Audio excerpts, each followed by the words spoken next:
kay Sara. At yan ang plano nila kay Bongo. Mapansin nyo si Bongo tahimik. Si Sara ganyan din. Ipapa-aresto na yan. Wala silang kapana-panalo dyan sa impeachment na yan. Wala silang numero. Malayo ang kanilang ebidensya. Panalo sila sa bulihan. Yung Sir, mag-file ka sa ombudsman ng complaint against the Vice President? Ano yung, sino muna yung tanong? Kasi kayo Ipafile ng ombudsman, sir. complaint sa ombudsman. Ano pong ipapile na complaint? Nandun po muna tayo sa criminal case muna na pinail namin sa DOJ. So we are awaiting the resolution po. How soon? Well, depende po sa DOJ but we are awaiting. We're praying na sana po lumabas na. Sir, di ba matagal na masyado bago maglabas ng resolution ng DOJ? Since last year pa na-file yung... Ang tanong, how soon? Gusto niya mabilisan na. At sino magdidesisyon? DOJ. Alam naman natin ng DOJ, bata ni Bongbong Marcos yan. Bata ni Boying yan. Oh. Yes.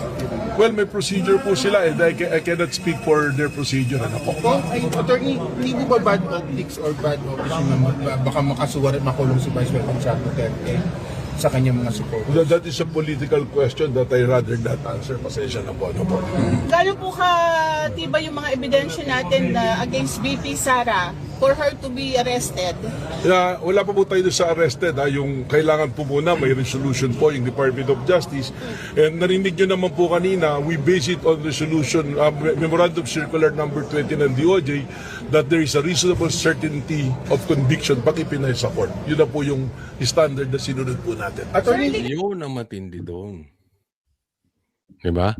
Parang sa kanya, pag lumabas yung resolusyon, liwanagin po natin ha, pag lumabas yung resolusyon, it is as if panalo na. Ganyan po mag-declare si Matibag. Ganyan din siya nag-declare ng pag-iimbestigahan yung 2019 SEA Games. Oh, malawakang daw anomalya yun. Oh, eto, pag lumabas na yung resolusyon, as if kulong na si VP Sara. Yan yung po kaliwanag niyan. Ito yung matinding takutan talaga. Kaya nga sinasabi ko, ako'y naniniwala na sinusubukan nitong mga to eh. Kasi nakailang rally na po tayo. At sa tingin nila walang nangyayari. Nakailang rally na po, bulihan lang ang nangyayari, mananakot lang sila, babaligtad ng isang senador, babaligtad si ganito, di ba? Walang nangyayari. So susubukan ulit nila. Hindi nila mapapanalo yung impeachment. Hindi na rin sila makapagpadala sa ICC. Kasi galit na rin ng Amerika sa ICC. At planong buwagin niyang ICC na yan. Akalain mo, si Trump pa ang magpapauwi kay PRRD, hindi po malayo sa katotohanan yan. Dapat na talagang buwagin niyang ICC. Kaya ang gagawin nila, ipahuhuli na lang si Sara. In opinion nyo, pwede bang makasuhan ng isang incumbent Vice President? Yes po, it was already settled in the case of Binay versus Carpio Morales. Okay. So, incumbent, tanong, pwede bang kasuhan? Yes, may nakahanda na siyang jurisprudence. Planado na po to. Planado na nila to. Attorney, ba't po nasama yung mga previous press conference ni Vice President Sara Duterte para doon sa threats niya kay... Well, those are all considered kasi sabi ko nga kanina, it's confluence of events. Lahat yan, it's not an ordinary threat. Titignan mo yung pattern of behavior po. Kaya kasama ko yun. Attorney, sino po yung binabanggit ninyo na meron na kayong... Hindi ko po pwedeng sabihin, narinig niya naman po. Kasi po, it will bungle their investigation. Pero are you investigating the VP-SPG? Hindi po particularly BTSPG, pero sinasabi ko po rito, we are already identified the individuals. Pero member po ng AFP. Well, sinasabi ko nga po, merong mga member dyan ng AP, merong hindi. Pero wag nyo na pong pilitin na i-detalye natin dahil may investigation po. It's an open investigation case. Ano po? Yan, yung sinasabi natin, talagang takutan po. Ito, ako'y magpapakita pa ng isang halimbawa, pero bago po tayo pumunta roon, na sa gusto niyang takutan na nangyayari, style ito talaga. I mean, sinasabi nila, maganda naman ang record ng NBI. Yes po, ako naniniwala doon. In totality, maganda po record ng NBI. Pero ito record ni Matibang hindi po maganda. Diba? Kung sino-sino na lang ang iniimbestigahan, mapupunta tayo sa pag-aresto sa Vice President. And that's how desperate they are. Puntahan po natin ito, ha? Ito pa, isa pang kasuhan. Na-discuss po natin to pero bigyan pa po natin ng lalim, ha? Si Sir, sabi niyo may malaking kasong nakaabang on the SEA Games po na sports complex. So, wait lang, Sir. Wait lang. Napagalitan siya. Wait lang, sir. Wait lang. Napagalitan, ano? Sige. May possible po ba na na-identify na po kayo, nakakasuhan niyo?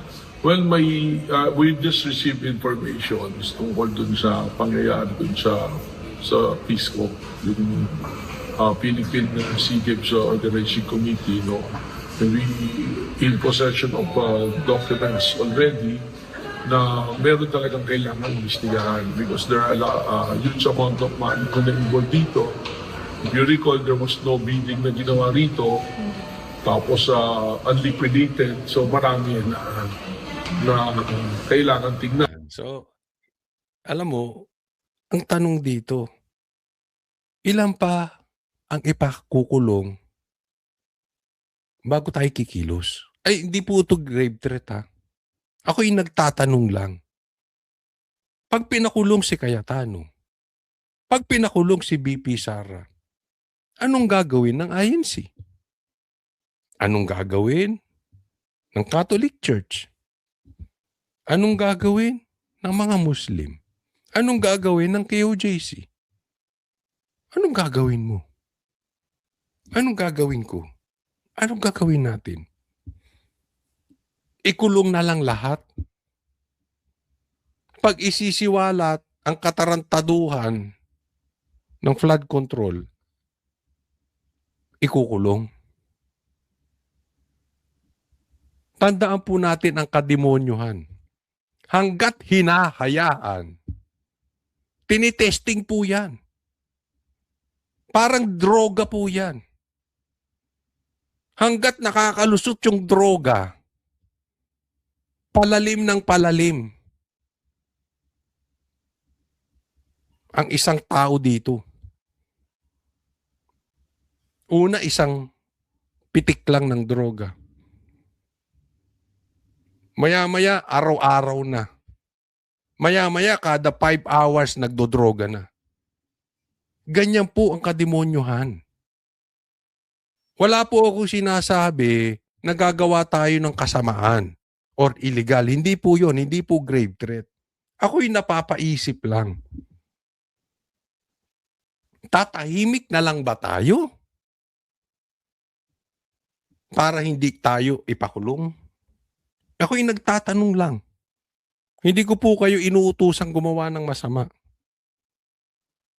Pero napapaisip ako sa aking sarili. Ilang pag ikukulong na Marcoleta?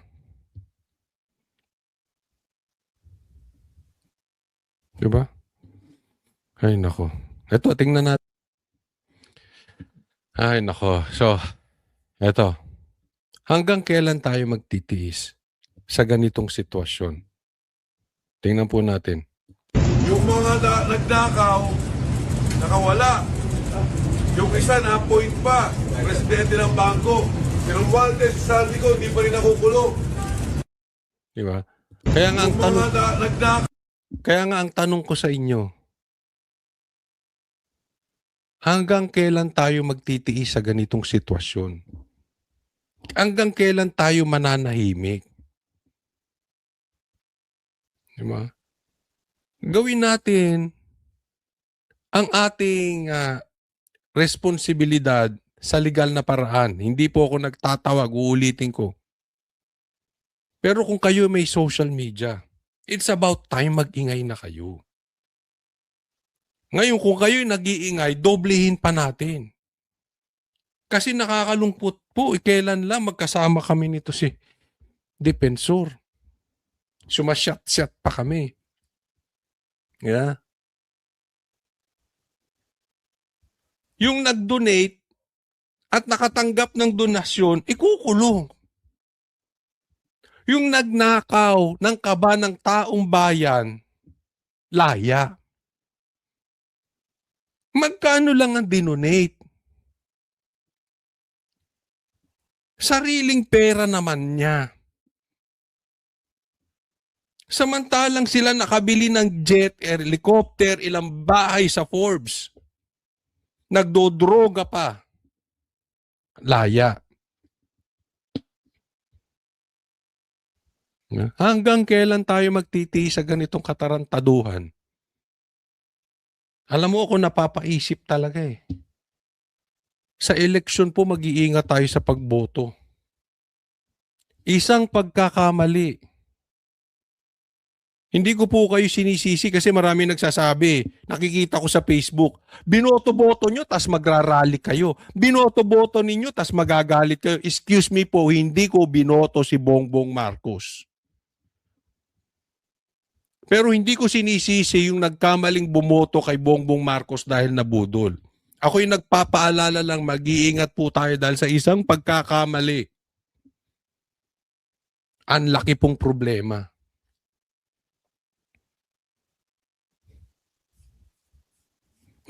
Si Jinggoy, si Marcoleta, si Defensor nakakulong. Ito pa. Alam nyo, nung tinitingnan ko tong video na ito, ako maiyak-iyak. Nakakaiyak po tong sitwasyon na ito.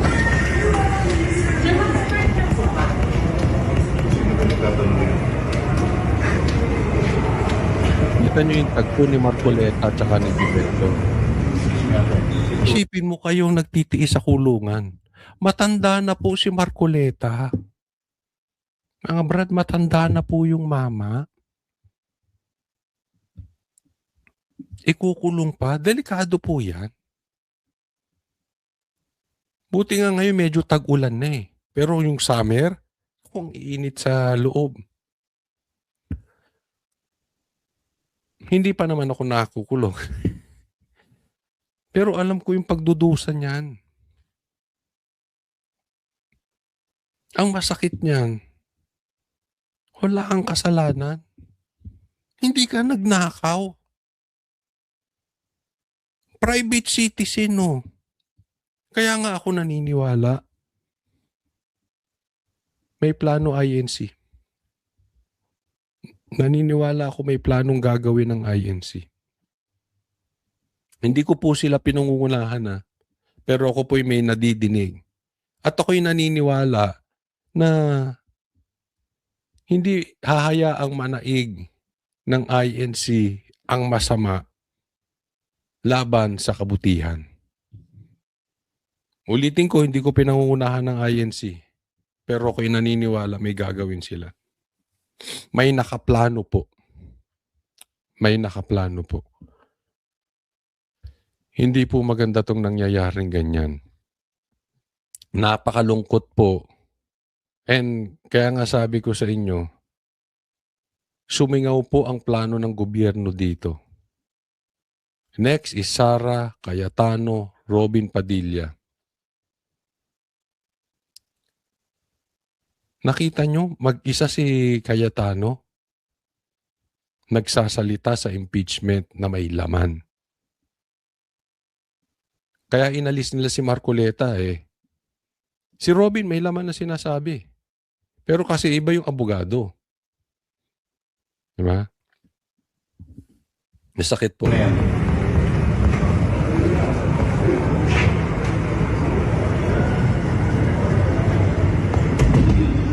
Iyaan po ang kalagayan natin. Gising tayo mga Pilipino. Ang dapat na nasa loob ng korte, ang dapat na nasa likod ng rehas yung mga magnanakaw. Nabaliktad po. Kaya nga uulitin ko yung tanong. Sa mga sumusuporta kay Bongbong, hindi ba kayo nakukonsensya sa sitwasyon ngayon?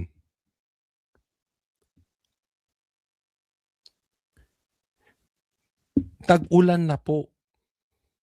May mga bahana. At lalala pa yung bahana yan. Ang taas na po ng kuryente. Meron pang rotational brownout. Tapos babaha. Kapag hindi ka galit sa baha ngayon, bakit? Diba?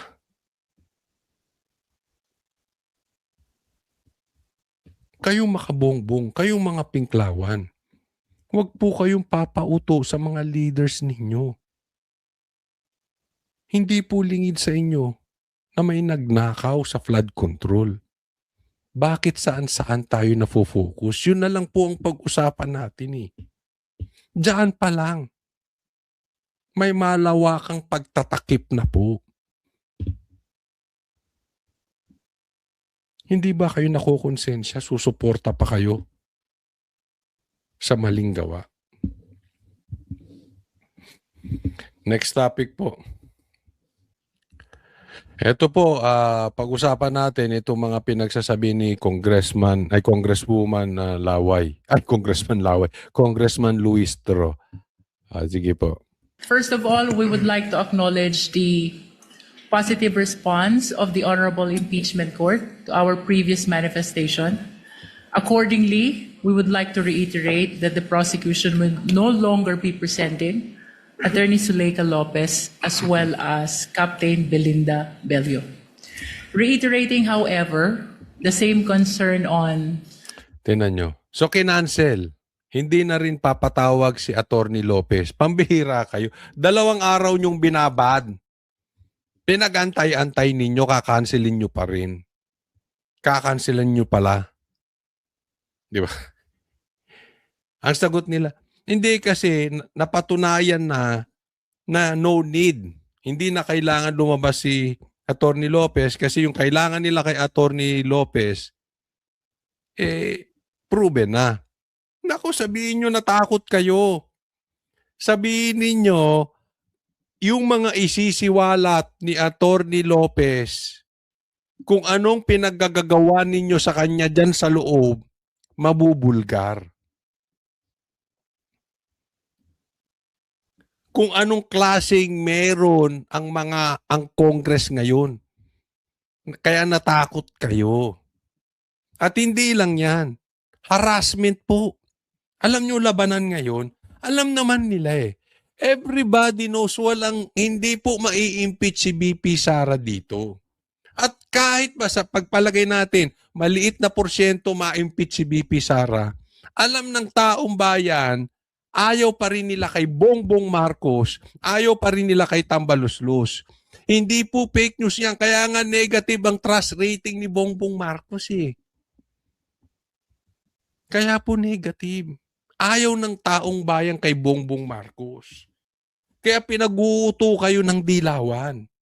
After they eliminate Duterte, the dilawan, the pinklawan will take over. Kasi ayaw na ng taong bayan sa Marcos. Ganyan po. Kaya kahit kainin nila yung suka nila, kahit kainin po nila, protektahan nila magnanakaw, baliwala sa kanila. So anong issue dito? Babuyan lang. Plano nilang babuyin lang talaga. Plano nilang harasin si Sara, inaras din nila si Attorney Lopez. Ngayon, tingnan nyo. Takot sila, pinagka-cancel yung mga witnesses nila. Diba? Dito pa lang alam na natin ang takbo ng utak ng gobyerno. Alam nila talo sila dyan. Maliwanag po yan. Maliwanag pa sa sikat ng araw. Alam nila talo sila. redundancy, surplusage, and lack of necessity, the prosecution... Teka muna, saglit lang. I-pause ko lang ulit ha. baka gusto nyong i-check kung merong ulit namumuong laway. I-zoom nyo, i-zoom. Yung mga dyan, kasi baka bakit daw pinagpupunay laway? Talaga namang may laway. Anong gagawin natin? Pero i-check nyo. Siguro may taga-senyas na to. Pag ganun may laway. Mambira, asawa mo to, no? Halimbawa. Grabe kayo, ha? Meron ako nakita sa Facebook, ha? Pati yung muka, Zoom. May mga uhod, may mga bukbuk. Hindi ko alam kung AI yun. Basta, nakita nyo yun? Sinong nakakita? Nakita ko yun sa Facebook. Yung mukha, Zoom. Bukod sa laway. Pasensya na po sa mga kumakain. Bukod sa laway, yung mga bukbuk niya may uhod. Try nyo. Try nyo i-zoom. Hindi, wag kayo. Wag ganon. Further manifest that we will not be presenting as well the following witnesses for Article 4, that is threat. Number 1, Your Honor, is the Philippine National Police Firearms and Explosives Office representative. The witness intended to testify that the respondent owns firearms, including the high-powered ones, which demonstrate the capacity and capability to execute the threat. On the other hand, Your Honor, it has been shown already that the government took seriously the threat.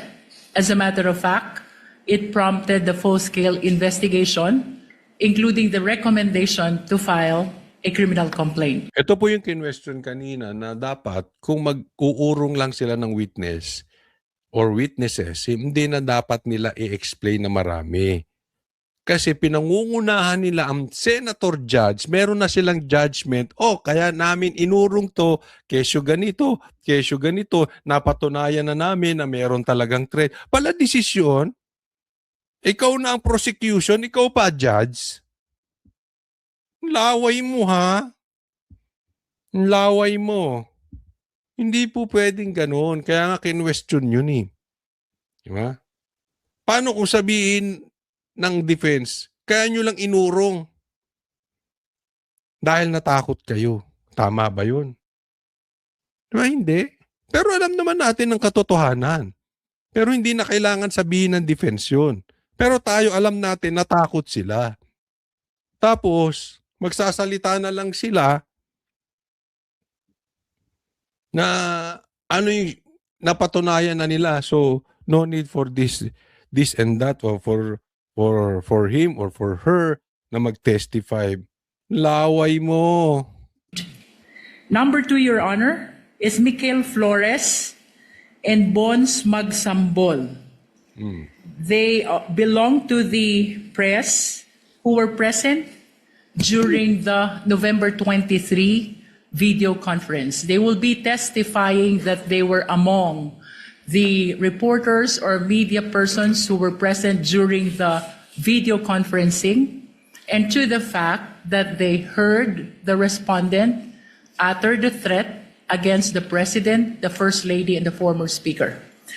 Ayun, so tatawagin daw yung media, yung mga reporters na nandoon to testify na nadinig talaga nila. Hindi naman tinatanggi yun di ba?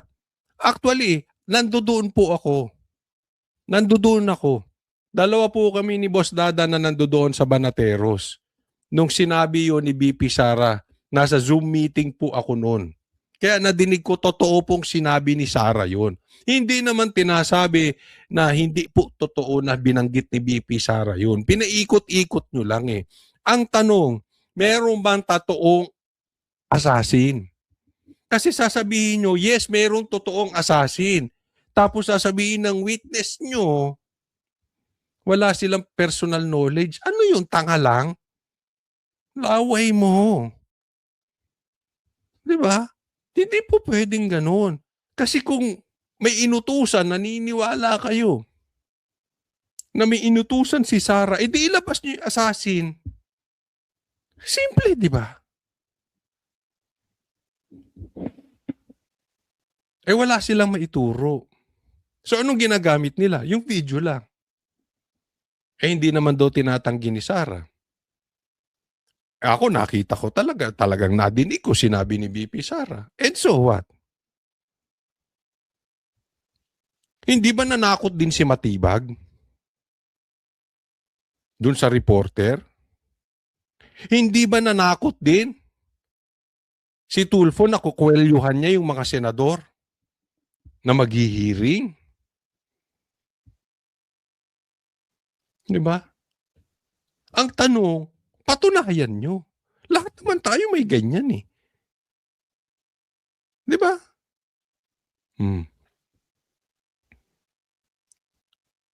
Hindi po pwede na doon lang kayo sa video aasa.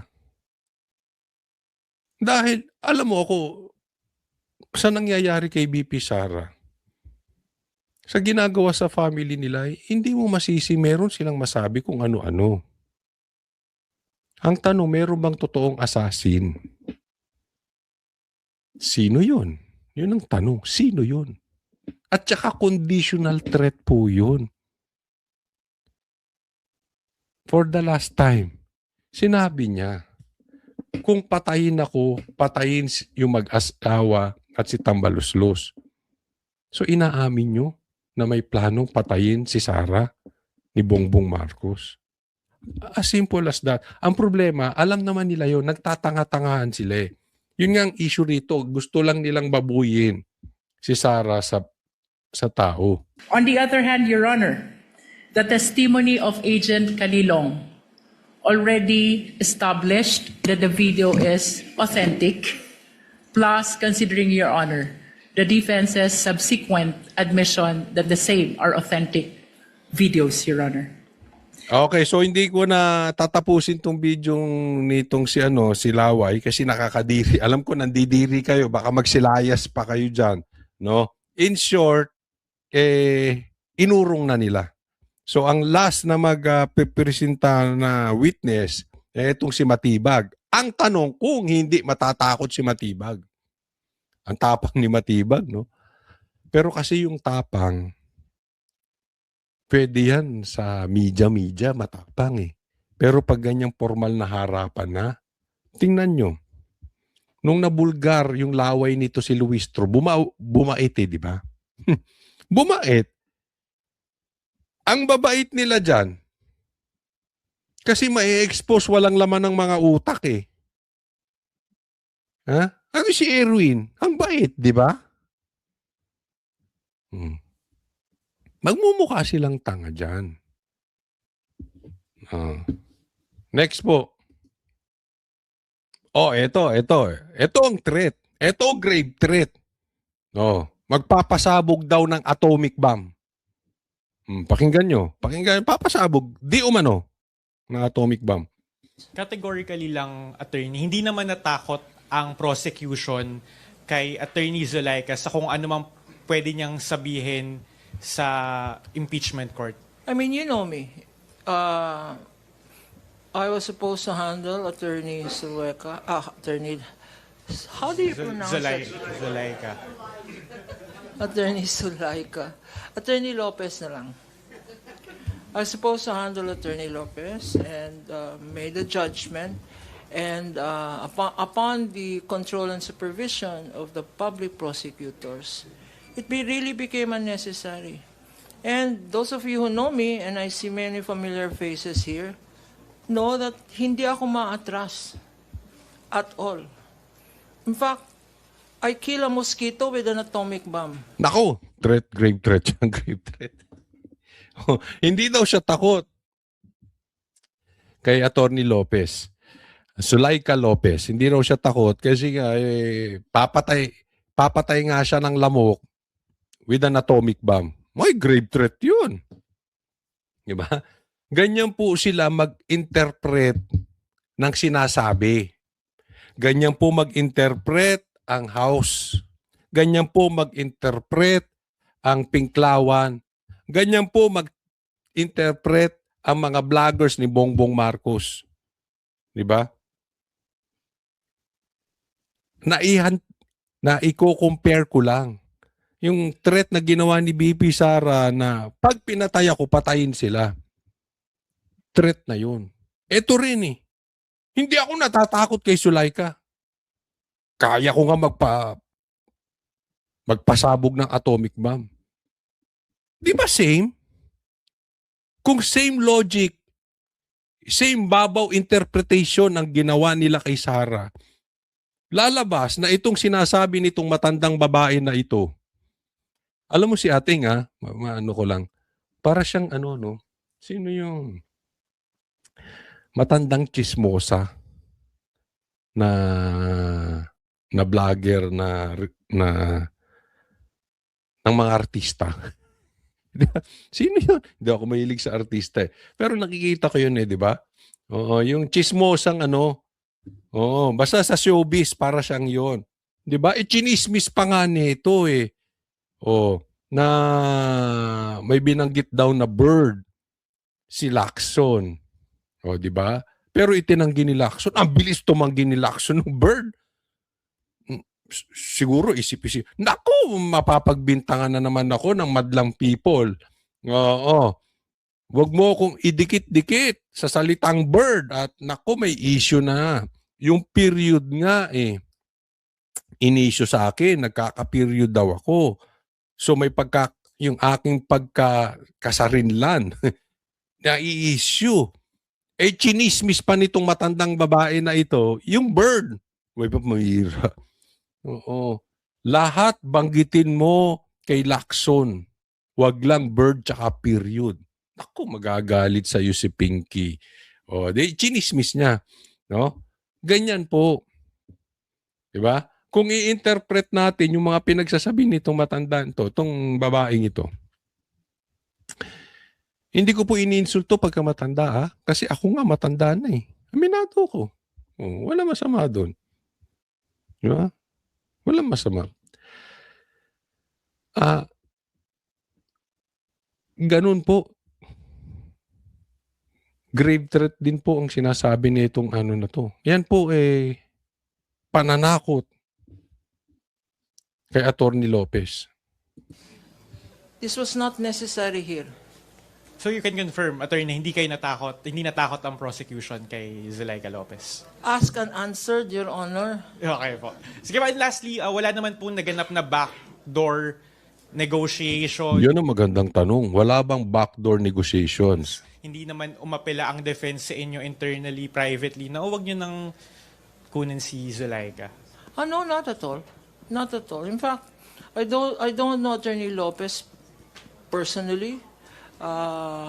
We have cordial relations with the defense counsels, and there was never a discussion on whether to present her or not, or any accommodation to be made as regards her presence here in the Senate. So the direct answer to your question is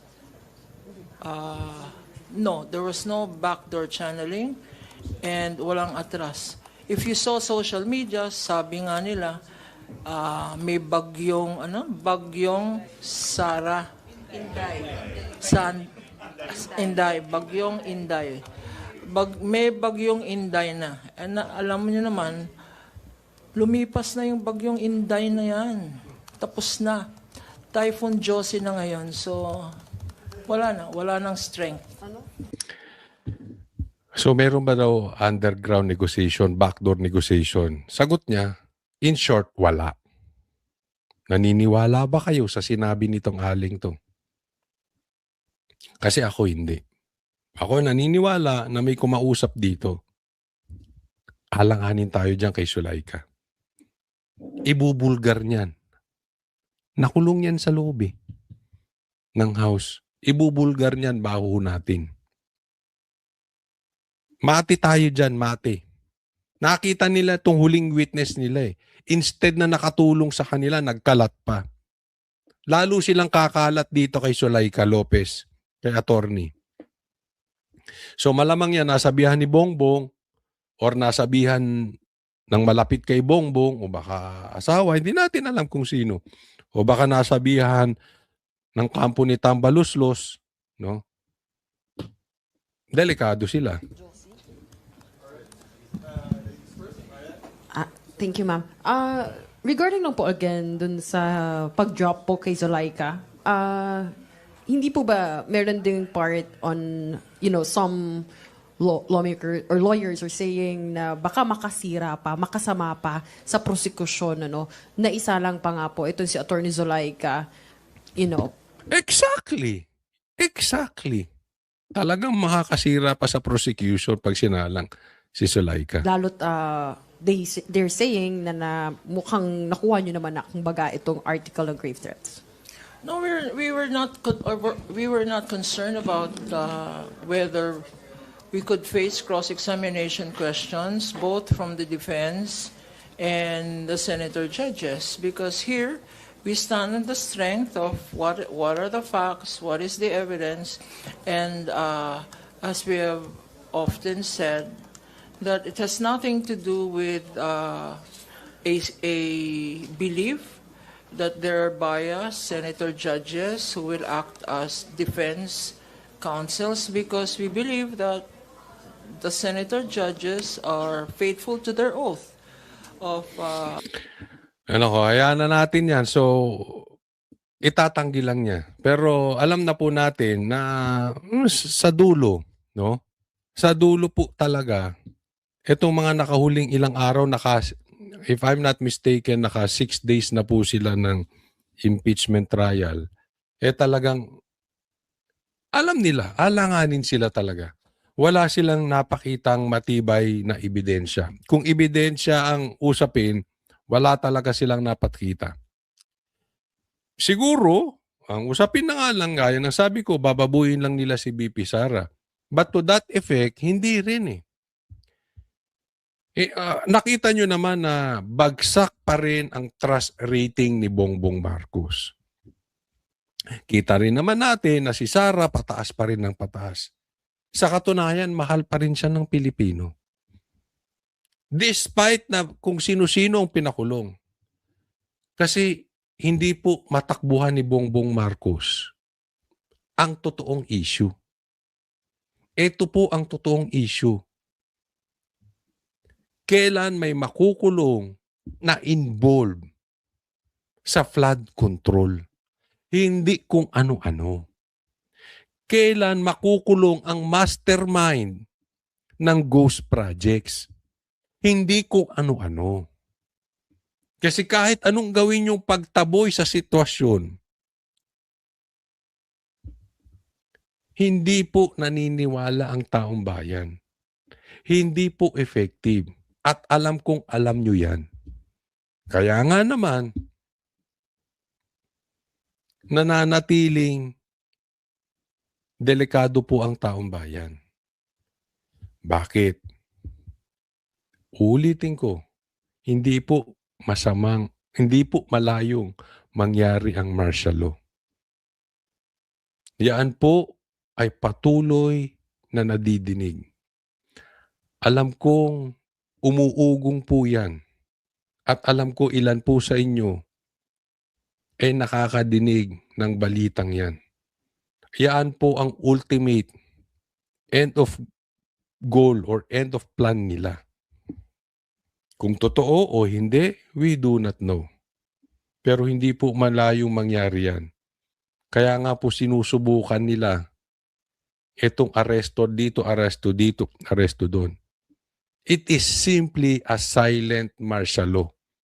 Pag hindi po umepekto ang silent martial law, they will full blast martial law. Dahil po, nananatiling tahimik ang pulis at sundalo. Ako matindi.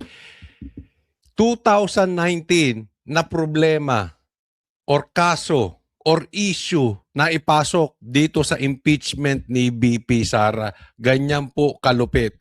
Sige po, pag-usapan natin. Huwag tayong pumayag na someone like Director Matibag would do that. He could have not announced it and investigated. Imbestigahan mo, tingin mo may mali, imbestigahan mo. But it is unfair to me and unfair to the court that kung kailan siya patatawag siya sa Monday, ano, intimidate mo ako, hindi kita tatanungin sa Monday dahil mag-a-announce ka na iimbestigahan mo. Tapos sasabihin mo may insertion, tapos sasabihin mo hindi liquidated, director, hindi mo kami natibag. So wag mo try itibagin tong representation na to o itong impeachment court. Alam nyo, ito po ang problema natin ngayon dito sa impeachment. Actually, hindi lang po to sa impeachment. Ito po ay sa buong plano ng gobyerno. Takutan po ang nangyayari. Iisipin po ninyo na ipasok yung 2019 na issue ngayon. Ako naniniwala ako ng buong puso ko, walang kasalanan si Cayetano. Yung timing po ang problema. 'Di ba? Ipapatawag si Matibag, tapos bigla na lang magsasalita to si Matibag na paiimbestigahan. Tingnan nyo pong mabuti, si Marcoleta nakakulong. Si Defensor nakakulong. Si Jinggoy nakakulong. At ang isusunod, si Cayetano. Si Cayetano, si Robin at si Sara ikukulong. Hindi na po malayong mangyari yan. Ganyan po katindi, ganyan po kasalbahe, ganyan po kademonyo tong gobyerno natin. Gusto niyang imbestigahan? Timing lang? Timing? Ngayon lang? Naisip mo lang? Nangyari noong 2019 dahil ipatapatawag ka sa Senado? Aba, matindi talaga to si Matibag. Ipapatawag sa Martes. Dapat nga sa lalong madaling panahon to si Matibag. Kaya lang umuurong. At may sagot ba dyan si Matibag? Nako, Yes, sa paglilinaw nga ni NBI Director Matibag, hindi naman siya nakikipagbangayan kay Senator Judge Alan Peter Cayetano. Hindi rin daw totoo na basta inungkat lang nila itong issue na to. Basta ang alam lang daw nila o nakarating na impormasyon sa kanila ay yung gaya ng sabi ko nga sa iyo, yung di umano'y mga irregularidad sa pondong ginamit at infrastrukturang pinatayo para sa 2019 SEA Games. At sa katunayan, Jiggy, nagbuo na nga raw ng task force ng NBI para imbestigahan yan. Narito naman ang bahagi ng pahayag ni NBI Director Matibag. Unang-una, hindi naman ako nakikipagbangayan sa kanya. I'm always respectful to everybody, especially to the member of the Senate. It so happens siguro na siya involved dito, no? At tayo naman, ang record naman ng NBI, we'll always go where the evidence will lead us. Nako, mali yun. Oh, sabi niya, hindi naman po ako nakikipagbangayan kay Cayetano. Plastic ka. Plastic. Hindi ka nga nakikipagbangayan. Oh. Pero, kakasuhan mo. Style mo bulok. Hahalungkatin mo yung 2019.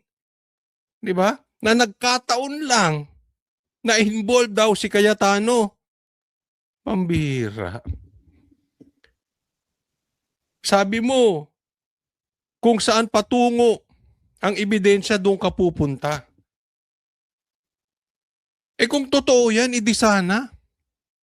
Iniimbestigahan mo flood control. Pambira, SEA Games. Alam mo, naging tore to si Matibag eh. Okay lang si tore. Pero ito abogado. Saan napunto utak nito sa talampakan? Pupuntahan mo kung saan pupunta ang ebidensya. Hindi naman ginagawa mo isa't kalahating tanga mga Pilipino. Saknok-noka ng ebidensya sa flood control. Ayaw mong puntahan.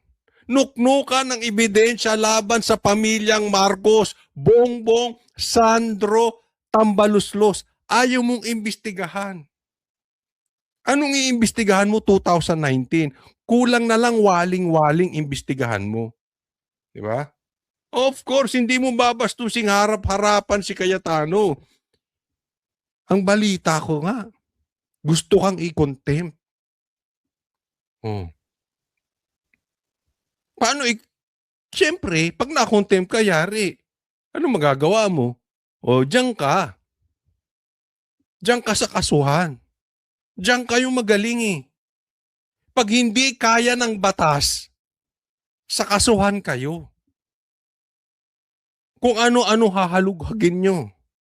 Animal. May anong pananaw naman dito ng ibang senator judges? Agad ding tumayo kanina sa impeachment court ang kapatid ni Senator Alan Cayetano na si Senator Pia Cayetano dahil para sa kanya, nakakabahala daw yung mga statements na ganito na pag-aanunsyo ng pag-iimbestiga sa isang senator judge. Malinaw daw kasi na tila ang intensyon ayon kay Senator Pia Cayetano ay guluhin o i-distract si Senator Alan Cayetano sa kanyang nagiging performance sa impeachment court. Gayong isa na nga lang daw si Senator Alan Cayetano sa dalawang natitirang abogado sa minority bloc. So para kay Senator Pia Cayetano, hindi karapat-dapat na may mga ganitong tila pananakot daw na ginagawa sa mga senator judge. At ini-encourage nga rin niya yung kanyang mga kasamahan sa impeachment court na huwag pumayag na gawin ito sa kanila na takot-takutin daw sila ng isang witness. Pakinggan natin ang pahayag ni Senator Pia Cayetano. So you want to distract him. So ako na lang ang tatayo dito. Yung ba intention? Because it is clearly the intention. The fact that he has to stand up, he could do it quietly. Go ahead. Anong purpose niya? Nagyayabang siya? What's the purpose? Is he trying to intimidate us not to ask him tough questions when he is our resource person next week? I do not know. But those statements, those actions are not acceptable. Possibly contemptible. Di tayo tanga. O so paano? Sabihin ko ngayon sa kanya, manda ka sa akin ngayon pagdating mo. Ganun ba? Gaganti na lang ako. Hindi ako ganun. Kilala niyo ako. For how many years ako tumayo dito? Hindi ako nanggaganti. Alam nyo, dapat talaga i-contempt ito si Matibag. Sa akin lang wala naman tayong kapangyarihan. Pero ito ay hindi kabastusan lamang kay Cayetano. Ang tanga mo na lang. Sobrang katangahan mo. Kung iisipin mo na yung SEA Games 2019 bigla-bigla na lang iimbestigahan at maniniwala ka dun. Sobrang katangahan nyo na mga Pilipino. Alam natin, yaan ay pangbabastos sa senator judge. Tandaan po natin, judge po sila dyan. Huwag nyo kakalimutan, judge. J-U-D-G-E. Judge. Yan po ay hindi po pwede. Yung tinatakot mo ang judge, kahit sa regular court, tatakutin mo judge. Hindi po pwede. Masisira ang gobyerno natin. Masisira ang batas natin pagkaganyan. Kaya sana itong mga senador, kumilos-kilos naman kayo mga animal. This is not an attack against Cayetano. This is an attack against judge. Against judges. Sa inyong lahat po yan. Iyan ang gusto nila eh.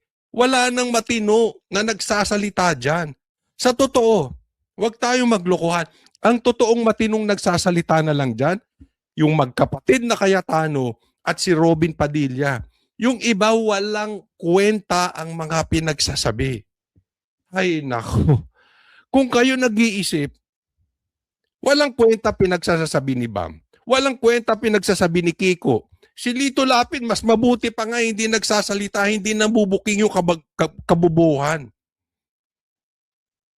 Pero ang dami pong na-expose sa impeachment na ito. Na-expose po yung mga walang utak talaga. Na-expose po yung iba na merong utak pero bayad ng maleta. Nakita naman po natin yung walang kwenta. Mas matindi pa nga. Lumabas pa nga dito. Ilagay nyo dyan sa comment section, sang-ayon kayo. Mas lumabas pa utak ni Robin Padilla dito sa mga abogadong senator na iba.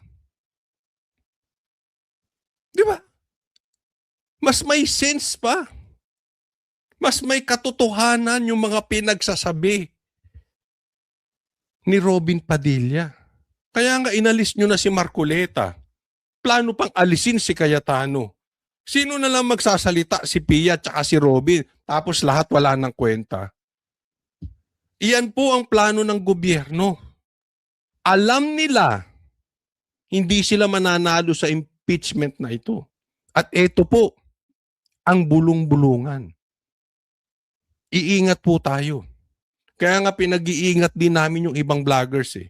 Tulong-tulong po tayo. This is legit information. Alam nilang wala silang panalo dito sa impeachment na ito. Kaya ang paggaganahin nila, warrant of arrest, ipapass forward. Yan po ang nadinig natin. Hindi ko alam kung totoo yan o hindi. Hindi ko alam kung para kanino yan o hindi. Pero yung nagsabi sa akin, lehitimo. Yung pag-aresto kay Marcoleta at kay Defensor, matagal nang sinabi sa amin. Nagkakatotoo yung mga binabanggit. Ipapass forward ang mga warrant of arrest. Ingat po mga vloggers. Ngayong July.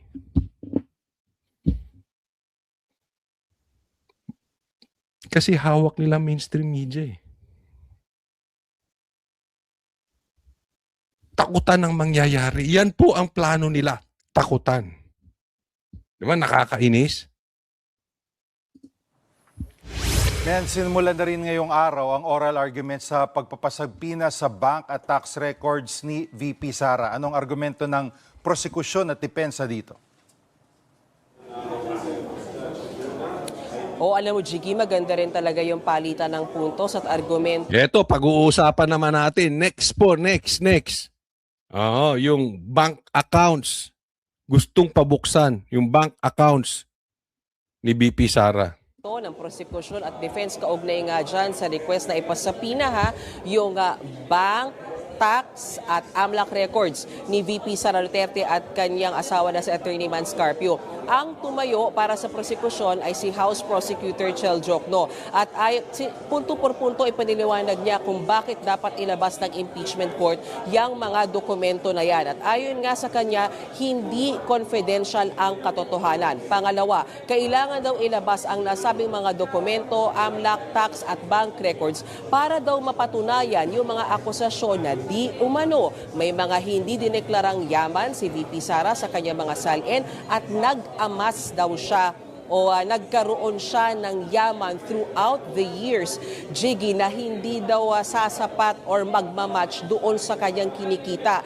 At maging ipinunto rin ng prosecution, Jiggy, na maging sa bank secrecy law, ang sinasabi daw na exception ay kapag nasa impeachment case pwedeng ilabas yung mga bank records na yan. Pakinggan natin ang pahayag ng prosecution o yung kanilang mga puntos sa pagkakataong ito, Jiggy.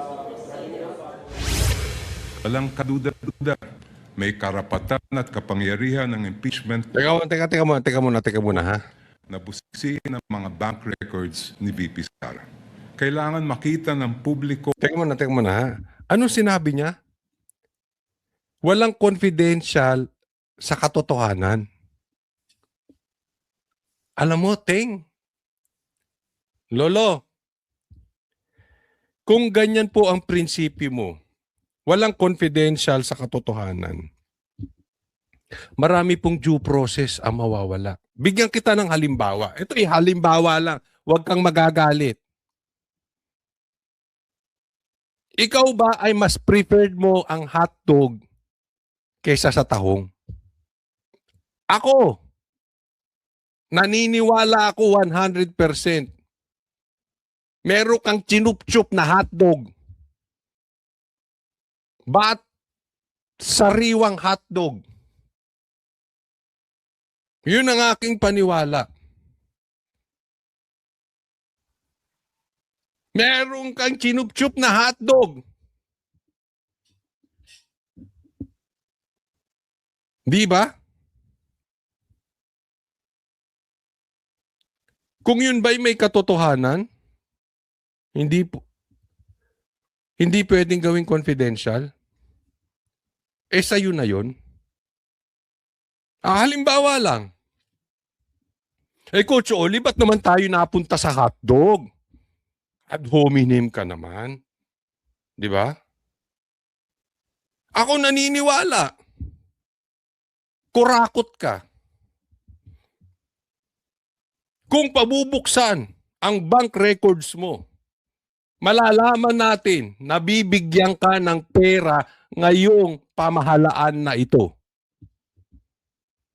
Naniniwala ako dun. Isa ka sa nakakatanggap ng pera.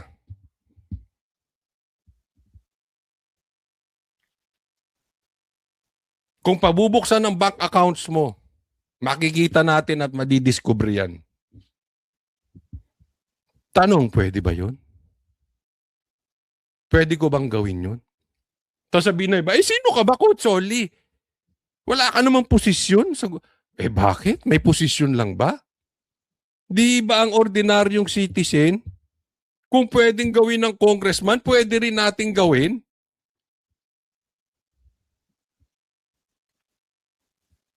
Di ba? Hindi po pwedeng basta ka lang magpapabukas ng bank records. Teng! Girl! Hindi po pwede yun. Gusto mo pabuksan natin na cellphone mo?